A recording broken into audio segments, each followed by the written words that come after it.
Maruwi na ako at mabaho, wala na akong pag-asa, wala na akong silbi. Nandito ako at si Tapi. Tutulungan ka namin makabangon. Gagawa tayo ng paraan na mapaalis si Bash at Hyacinth. Hindi natin nahayaan na magpatuloy ang kasamaan nila sa Ecosya.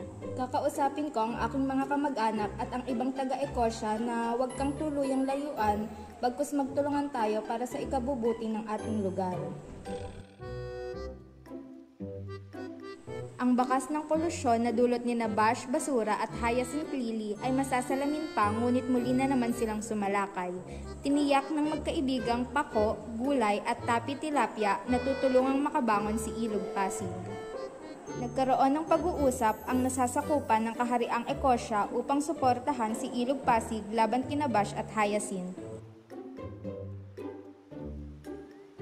Tumigil ka na, Hyacinth. Tingnan mo ko, kapakik-pakinabang. Nakakatulong na sa kalikasan, nakakatulong pa sa nagugutom. Nang muling sumalakay, hindi na sindak ang magkakaibigan. Isinagawa ang plano upang tuluyang masugpo sila Bash. Nagtagumpay sila at pagkalipas ng 2 linggoy nanumbalik ang ganda't linis ni Ilog Pasig.